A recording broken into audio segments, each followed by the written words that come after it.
Foundation's Roundtable series. With me is Craig Foster. My name's Martin Tanner. We're part of the Interpreter Foundation. Today we are covering Lesson 15 of the Gospel Doctrine series, and Lesson 15 covers Section 46 of the Doctrine and Covenants, and the specific topic is seek ye earnestly the best gifts. One of the things that's most important in understanding any section of the Doctrine and Covenants is the historical context. What was going on when the revelation was received? And to start off with that most important topic is Craig Foster. Yeah, I wanted to talk about, as Martin said, what was going on when the revelation was received? What were the circumstances around that? And how did that impact the Latter-day Saints? We have examples of gifts of the Spirit from the very beginning. We've talked about speaking in tongues previously, and how they not only spoke in tongues, but they had someone there to interpret. With Heavenly Father, things are very organized. And if someone was going to speak in tongues, someone, for the most part, would be there with who would receive the gift to translate or to understand what was spoken in tongues. Another example that we see over and over in church history was the gift of healing. And I'm going to give a couple of examples of the gift of healing. The first one, and in this, these are from the lesson, and so you will have read them or will read them as you prepare your lesson or prepare to listen to the lesson that is given. But the first example was the Battle of the Big Blue. Now, the Big Blue was the Big Blue River in Jackson County, Missouri. And this battle, which took place in November 1833, two mobbers or mobs, members of the mob were killed, and one Mormon was killed. There was another member of the church who had been wounded, Philo Dibble, which you probably have read his name in church history. It pops up in a number of instances as he was very much involved with the early church. But Philo Dibble had been shot 3 times in the stomach. Now, that would be a serious wound at any time, including modern days.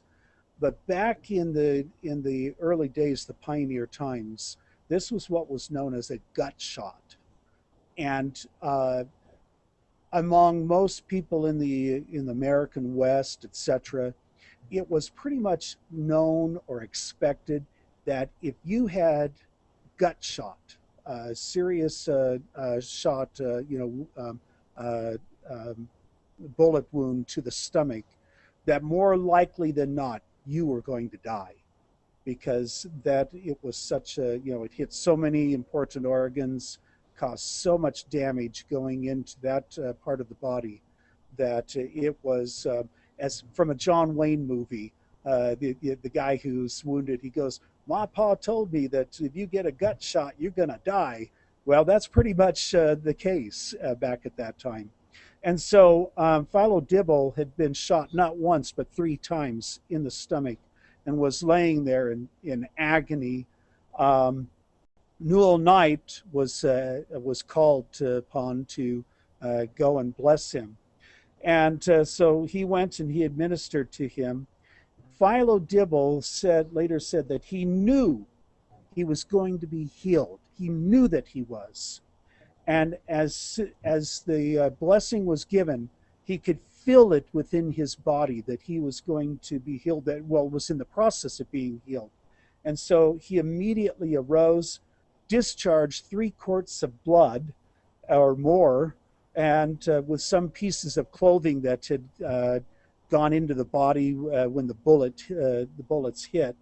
So he discharged all of that, and he then literally walked out. He dressed himself, went outdoors, and from that time on, he felt fine, other than the fact that he was a little weak, having lost so much blood. And he said that he never had any pain after that from those serious wounds. So that's one example. Another example was the Hans Mill massacre. Uh, 17 men and boys were murdered in a brutal fashion. They had sought refuge in a blacksmith shop that, well, wasn't that well built. There were lots of holes in it anyway. And the mob had surrounded the blacksmith shop and just fired rounds of bullets into there. What happened in this example, though, was there was Amanda Smith, whose husband Warren and son Sardius, they had been killed, but young Alma was still alive, but his hip had been blown away by a musket blast. She prayed to know what to do to help him to heal this horrible wound. And then she went on the inspiration that received. She made lye from the ashes to cleanse the wound. She filled the wound with a slippery elm poultice, and then had her son lie on his face, basically a stomach, for 5 weeks until it was completely healed. And it said a flexible gristle had grown in place of the joint and socket. Now, I want to focus on these two examples before I give one or two more. I want to focus on those really quickly, because we have an example of where Newell Knight had the gift to heal, but Philo Dibble had the gift to be healed. And both of them used their faith for that miracle to take place. And with the second example, Amanda had the gift of revelation in knowing what she needed to do to help her son live and to help him so that he wouldn't be crippled. And her son, Alma, had the gift to be healed. And so it's important that we remember that it's a two-way thing with these various miracles. Now, I want to mention, I was reading up on some examples in other parts of church history, because you see all through church history that while persecution took place and people suffered and some people died, there were examples of where miracles occurred, where people were protected from harm or injury, or if they had been wounded or injured, they were healed. And so you see these examples, and I know that there are naysayers out there who say, well, oh yeah, sure. Well, what about the people who didn't make it, who died? Didn't they have as good enough faith or whatever else? And we need to keep in mind that when we go to give a blessing, and this was the same back then as it is now, that when we go to give a blessing, we need to do all that we can to be in tune with the Spirit, to know the will of our Father in heaven. Is it His will that the person be healed? Or has that person reached the point in their life they've performed their mission, and it is time for them to go on, to pass into the next world? We need to try to be in a frame of mind that we will understand that and give the blessing that is the will of our Father in heaven. And there were plenty of good people out there who did not make it, who were killed at Hans Mill, or died in other points of persecution, or died crossing the plains. Did that make them any less faithful, any less good than those who did make it? No, it didn't. Our Father in heaven has a plan for all of us, and some of them, that wasn't part of the plan for them to make it to the plains, or to Salt Lake or wherever else. I have just one example of an incident that occurred in my own family history. My great-grandfather was in the first handcart company to come into the valley, and he was a counselor to the captain of the handcarts in that company. And his responsibility had been to see to the livestock and see to the needs of the people in the handcart company. Well, a freak snowstorm came up shortly before they arrived into the valley, and it scattered the livestock. It scattered the people in the handcart company, and it was a real mess out there. And my grandfather had struggled to get the livestock, struggled to keep the people on the trail, and finally he was exhausted. This was near the end of the trip, and he had pulled his handcart. He had done extra duty as a counselor, and he sat down, just absolutely exhausted, and said to his wife something to the idea of, "I can't make it. You leave me and go into the valley. I'm going to just stay here and die." And she basically told him in so many words, "You're not going to die. I haven't come all this way to have you die. Now you're going to get up and keep going." And he did. He got up and kept going, and she helped him, pushing the handcart as he pulled, and he made it into the valley. And so miracles come in different ways. Some are incredibly spectacular, like the two that I mentioned, and other miracles are just having someone with a strong personality who would say, "You're not going to lay down and die. I'm going to get you into that valley one way or the other." So we need to keep all things in perspective and realize that countless blessings and miracles occurred. We're aware of only a portion of them, but did things always turn out right? Well, maybe not. In terms of there were people who died, but in Heavenly Father's overall plan, I personally feel that they did.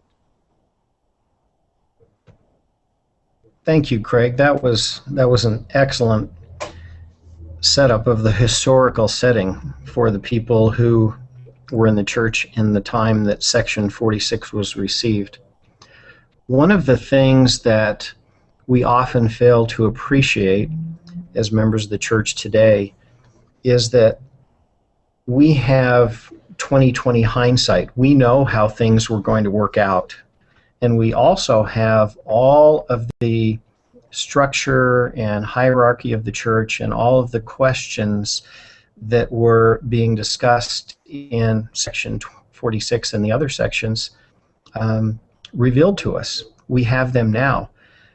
What was going on when Section 46 was revealed is that people had questions, and sometimes people weren't even asking the questions that needed to be asked. For example, at the beginning of Section 46, we learned that there were, in the early days of the church, the decision made by church members to not allow non-members into sacrament meeting. And when Joseph Smith learned about this practice and inquired of the Lord, he was told that no, that's not appropriate. At the beginning of Section 46 and verses 1 through 7, we learn that people who are not members of the church are welcome in sacrament meeting. That was an open question until that particular issue was decided. It's something that we give little thought to today. No one wonders if unbelievers or people who are not members of the church should be welcome. On the outside of most meeting houses is the placard that said, "Visitors welcome." That's just the way it is. The main focus, as Craig has mentioned here in Section 46, is about gifts of the Spirit and what they are. And Section 46, verses 7 and 8, talks about the fact that not all supernatural manifestations are gifts of the Spirit. There are supernatural occurrences that happen because of evil influences as well. And it's important to be able to discern between something that is of God and something that is from another source. one of the major sections of the Doctrine and Covenants that gives us the ability to make that discernment is section 46. In verses 11 and 12 of section 46, it specifically tells us that every single person is given a spiritual gift. And so if we are in tune with the Spirit and seek guidance from our Father in heaven, we will be able to learn what our spiritual gifts are and what they are not. Everyone is given a gift. By the same token, not everyone has all gifts. And as I view my life, that becomes readily apparent that I do not have all gifts. And I'm sure everyone has had similar thoughts about their life and wish that they had the abilities and talents of other people. But we're admonished to find out what our gifts are and to strengthen them and to understand what they are so that they can be used to bless the lives of others. One of the most interesting parts of section 46 is verse 13, and Craig, I'm going to ask for your opinion on this in a second. It says that there is a gift to know that Jesus is the Christ, and one of the comments that's made in the lesson is, how is the gift to know that Jesus is the Christ different from having a testimony of Jesus or believing that he is the Son of God? Because there is apparently something very different between the gift to know and a gift of faith or a gift of belief. Craig, your thoughts? Well, I think we have examples of early church leaders and on up through the present that various church leaders have stated the way they have borne their testimony. It is obvious that their knowledge of the divinity of Jesus Christ has gone beyond simple faith to a better understanding, and indeed I would say a knowledge of the divine mission of Jesus Christ. And then there are examples, obviously, of people like Lorenzo Snow, who obviously know because they have been fortunate enough to be able to see the Savior. So I think for me that would be an example of knowing, the gift to know the Savior Jesus Christ and his divine mission. What are your thoughts? Thank you. Over and over in the Doctrine and Covenants, sometimes in short little passages, almost overlooked by many people, are statements that we can see the Lord and know that he is. And this is not just an invitation to apostles or the first presidency or perhaps stake presidencies or branch presidencies or a bishop.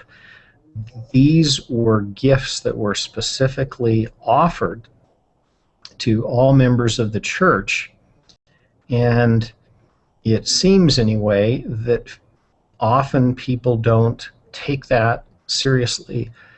Me personally have the opportunity to actually see the Lord during my lifetime. Well, that offer is there if you look carefully at the Doctrine and Covenants. And according to section 46, verse 13, not everyone will have that gift or receive it during their lifetime, but it is available for those who are earnestly seeking it. And as Craig said, it's something that is more than just a belief. And in the case of several of the church presidents that we know of and many of the apostles, they personally had a visitation from the Lord Jesus Christ. And we should not overlook that opportunity. In verse 14, there's another gift, which is to believe on the testimony of others.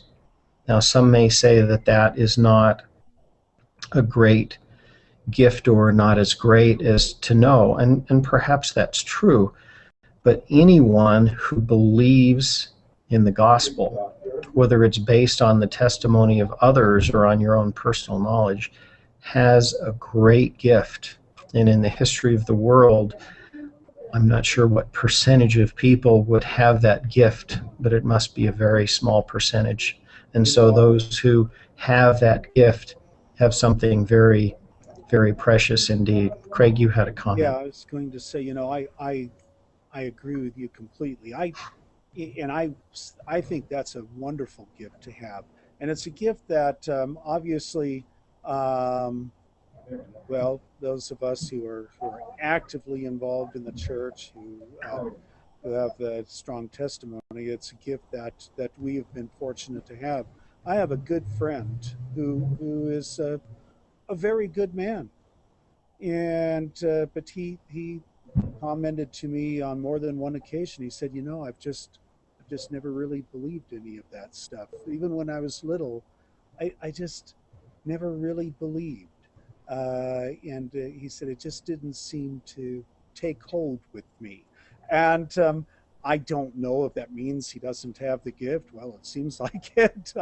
But and yet others, we see examples of people who they hear the message, and they realize almost immediately that there's truth to this, and then they pursue it and build on that testimony. So I think it's a fantastic gift to have, and I'm grateful that people do have that. Thank you. Section 46, verse 15, talks about another gift, which is the gift to know the differences of administration. That's not a phrase that is typically used in the church today, so it's important to take a look at what was really meant by that. By differences of administration is meant the different offices and the different ways that those offices are used within the church to bless the lives of members. And so when you get right down to it, the differences of administration means to understand all of the callings that are available in one's branch or ward and all of the ways that they are to be fulfilled. If you take a look at the Greek text of 1 Corinthians chapter 12, verse 5, where Paul is essentially talking about the same thing, we understand that that really is the case. Paul's talking there about how the early Christians were to take care of those under their stewardship within the early Christian church. And that's the same thing that's being discussed in verse 15. What precisely are visiting teachers or home teachers to do, or high priests or elders, or any of the other offices within the church, the Relief Society, the young men, the young women? What are they supposed to do to magnify their callings and bless the lives of others?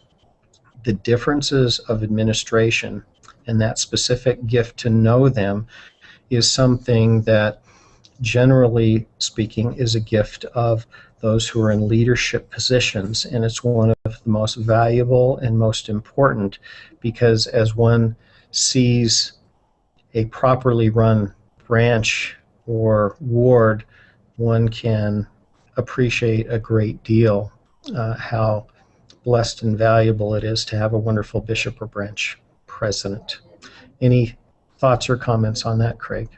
No, I agree with you completely. And thinking back in church history, um, you can see people who leaders of the church, as well as I'm sure we can think of our own experiences of bishops or branch presidents, but thinking specifically of certain church leaders who seem to really have that gift, to have a grasp of that, And obviously Brigham Young was certainly one of those who really had a grasp of that.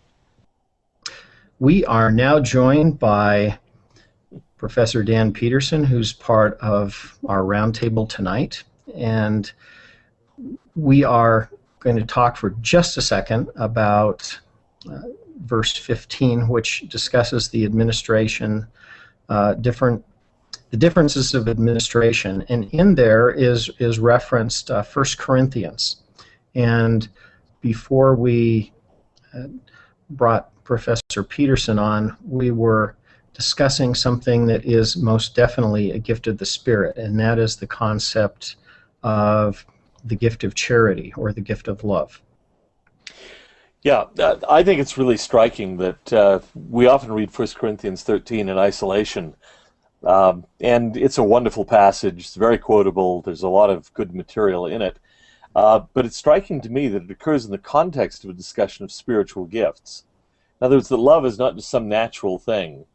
We misuse the word love a lot today in modern American and English parlance anyway.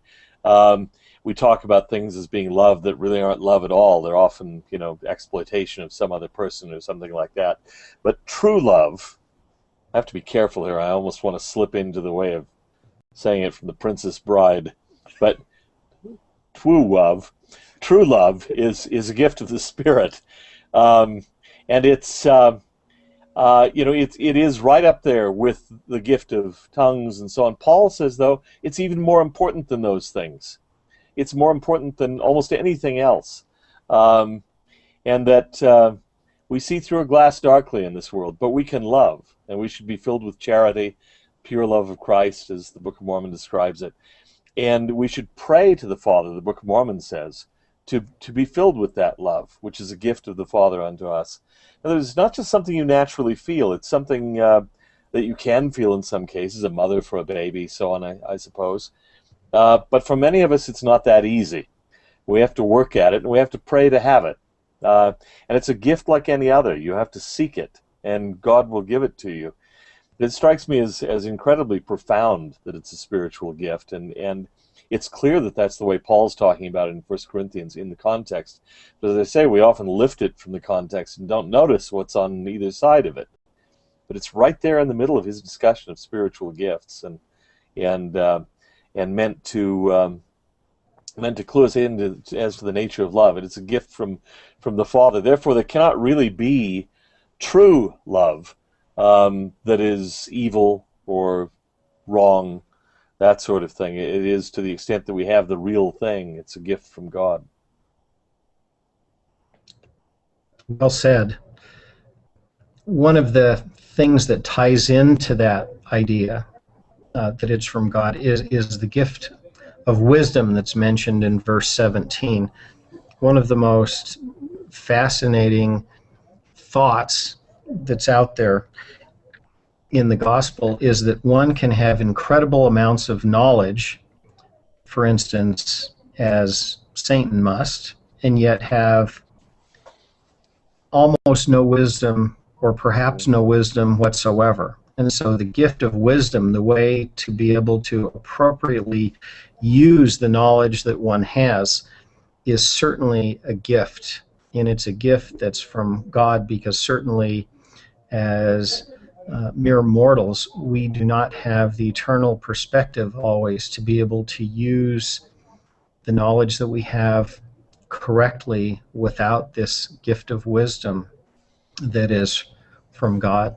Any other thoughts about that from either of you? I've certainly noticed that, and I have to say there are people with whom I'm enormously impressed with the capacity to come into a difficult situation and almost immediately know what to do, how to handle it, how best to deal with conflicting issues and people and so on. And I don't have that.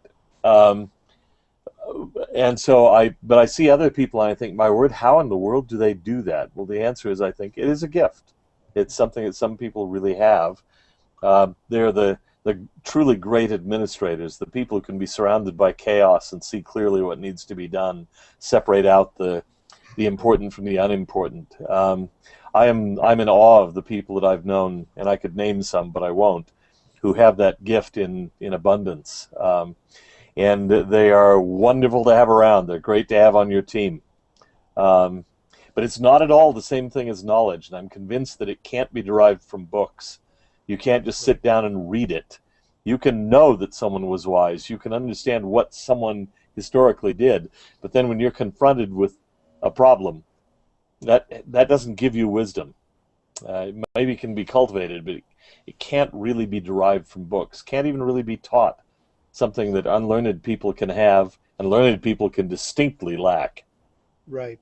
In fact, I was going to say, on the flip side, I think each of us could probably name, which we definitely will not, name people that we have known who have been extremely knowledgeable on subjects dealing with, with the sciences, right down to what we're more interested in here, dealing with scriptures and the gospel. Extremely knowledgeable, and yet they lack that wisdom. They lack that understanding to bring it together, and in a spiritual sense. Yeah. And so you either have the gift or you don't. Yeah. Yeah. Absolutely true. The next verse, verse 18, talks about the gift of knowledge, and that ties in with the thoughts that Dan has just given us. Some of the most brilliant people in the history of the world were around in the first few centuries after Christ, during the time that the apostasy was in full swing. And one is reminded of Paul's great phrase, ever learning but never coming to a knowledge of the truth. You can gain incredible amounts of knowledge, but without the wisdom to use it properly, it is, in a certain sense, in vain. But perhaps one thing that the gift of knowledge really helps us understand is that knowledge, like all of the other gifts, isn't just something that's tossed in your lap. It's something that one must work at. No one would ever pray to have incredible amounts of knowledge and just expect it to be given with no effort. But sometimes we expect these other gifts to be given without much effort on our parts. And focusing on verse 18 and the gift of knowledge helps us understand that all of the gifts take effort on our part. And as we make effort, as we're taught in the Book of Mormon and Ether, God can make weak things strong unto us. And so the gift of knowledge and all of these are things that we should most definitely seek. Any other thoughts on that? Or Yeah, I really like that, and I think that's an important point. For example, we were just talking about the gift of love or charity. One of the ways you develop that gift is by acting in a loving way. You may not actually love somebody, but if you act in a loving way, quite often that love will come. It is something you have to work on. You don't just sit around and say, I pray that I may learn to love obnoxious X. You start behaving as if you do. You serve that person. You go out of your way to do kind things for that person. You try to think in a loving way, and it will come. I haven't had a lot of experience with it. I don't claim to be the world's greatest loving person, but I have had the experience on occasion that you can learn to care about people who at first were a little hard to care for or about. But if you try to care for them and so on, it will come. Well, in a way, this is going to be a weird example, but I think with trying to show love to someone, it may be an act at first. I mean, you may be thinking, you drive me crazy, guy, but you do all that you can to represent that you love them, to show love for them. I used to tell my kids as they were growing up, I used to say to them, if you learn to speak English correctly, people will think you're smart. You may not be smart at all, but they will think you're smart if you learn to speak correctly. Mm-hmm. And in a way, you can say that to a degree about love. If you're doing all that you can outwardly to express love, then, like you said, Dan, it'll grow on you. It'll come to you. and you really will love that individual in spite of the differences or whatever else. Now, I can hear somebody saying, well, but that's hypocrisy. You're pretending to love somebody. But it seems to me there's a difference. Hypocrisy is when you pretend to a virtue you don't have, but you really don't have any interest in having the virtue. You just want the reputation for it. It's a very different thing to pretend to have a virtue that you don't have, but it's one you're really trying to develop. Exactly. You're pretending to be brave. You're really terrified. You're pretending to be loving. You don't really feel that way, but you know you ought to, and you're trying hard. That's a good thing. There's always a gulf between where we are and where we think we ought to be. It's a matter of direction. Exactly. That's when people talk about courage. Well, more often than not, the person who has exhibited great courage is as afraid as you are, but what they have done is they've tried to put on that air of courage, while probably deep inside they're praying with all their might to have the courage that they are exhibiting. Yeah. So. Yeah. One of the examples in love is that in the history of the world, probably the vast majority of marriages were arranged marriages, and yet the divorce rate or the rate of failure of marriages has probably never been higher than it is now, when supposedly people marry for love. In those other times, people worked at it and acquired that ability over time, rather than just thinking it's something that you fall into, which is sadly the case today.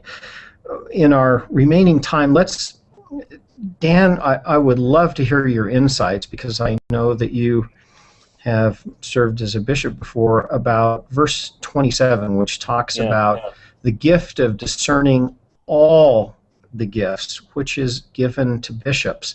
That's probably something who has not personally experienced it, not so easy to understand, but it must be an amazing thing and something that is very useful for a bishop to have, incredibly useful. Yeah, verse 27 reads, "And unto the bishop of the church, and unto such as God shall appoint and ordain to watch over the church, and to be elders unto the church, are to have it given unto them to discern all those gifts," all the ones previously listed in the verses from 13 on through 25, 26. To have it given unto them to discern all those gifts, lest there shall be any among you professing, and yet be not of God. It says those appointed to watch over the church. That's exactly what the word bishop means. It's from the Greek episkopos, epi, over, skopos, to look. It means exactly the same thing as supervisor, somebody who looks over, watches over, an overseer. And so here it's phrased in such a way as the bishop is supposed to be sort of a watchman to make sure that there isn't, in a sense, spiritual fraud committed in the church. People claiming gifts who don't have them, people claiming divine gifts who may actually be exercising gifts from another source, and so on. That's a really important thing. The bishop is the shepherd of the flock, and he's got to guard the flock against danger. And there were cases in my experience, I imagine I'm not unique in this, where there were people who were seeking to exploit members of the ward, preying on them in a way. And that was, to my mind, the worst kind of sin. That's the wolf in sheep's clothing who's coming in and preying on a weakness, a vulnerability that some member of the ward might have. The bishop has to be acutely aware of that sort of thing and to warn off would-be predators, the flock. And I'm talking about very specific cases of people who had certain weaknesses in the word, vulnerabilities, and were open to exploitation. And there is almost always, sadly, somebody who comes along who senses that. Mixed metaphors, like a shark, I guess, senses blood in the water, comes after it. And so you have to be very acutely aware, and you have to... I was bishop of a singles ward where we had an 87% annual turnover, somebody calculated.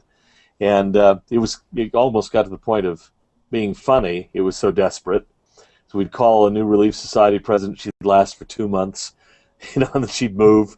And I was told, now be sure they get training. For what? When? They won't be here long enough. Well, it got to the point where I sometimes had to call people. You know, a young woman would come into my office. I have a vacancy in the Relief Society presidency. I talk with her for 5 minutes. Call her, you know, because you just sense this is a Relief Society president. And what was amazing to me was how accurate it was. I mean, they often didn't last long, but they were the right ones. I don't think I ever called a disaster, and it wasn't because of intelligence. It wasn't because I knew them particularly well. In some cases, I just met them. I knew nothing about them. I interviewed them, had the feeling, and thought, well, okay, do you really believe this is a feeling from God? If you do, then act on it. And it worked. It's amazing how well it actually works. And so, you know, you have to be there, alert to pick up false doctrine, people purporting gifts they don't have, or you know, there are guys, alas, who try to prey on the young women by putting on airs, and you have to watch out for that sort of thing. It's a complex matter because you're dealing with hundreds of people, and in that word, the hundreds of people who are coming and going all the time, having to make snap decisions. In church courts, for example, trying to decide whether a given person is truly repentant or not makes all the difference. The offense may be the same. It's all in the attitude, or much of it anyway. And you're reliant on gifts. I remember hearing Richard Bushman say that to him the great miracle of the church was the church could pick somebody like him, an academic who'd rather be buried in the library stacks, make him a bishop and then a stake president. He gets a thin little manual of instructions, which really covers only in the most general terms what he's going to face. And it's up to him. And he says, amazingly, the church isn't destroyed. You know, people like me serve as bishop or stake president. It not only isn't destroyed, it does pretty well through all the flawed human material and so on. The church really does depend upon spiritual gifts, discernment, and yeah, do we fail? Yeah. Are we perfect at it? No. But it works pretty well. Thank you. Great comment. And that sort of dovetails into one of the earlier verses, which is 23, that talks about gift to discern the spirits. You mentioned very specifically, Dan, about spiritual impressions, sometimes that you received within just a matter of minutes. Yeah. And in the lesson, Elder Stephen L. Richards talks about the gift of discernment, and his quote is that it arises largely out of an acute sensitivity to impressions, spiritual impressions, if you will, to read under the surface, as it were, to detect hidden evil, and more importantly, to find the good that may not be evident and may be concealed, close quote. Great quote, describing exactly what you just said. As a bishop, what a wonderful, wonderful gift. We have just a few minutes here. There's one additional area that we ought to cover, which is in verses 28 through 33, that talks about asking in spirit and receiving in spirit.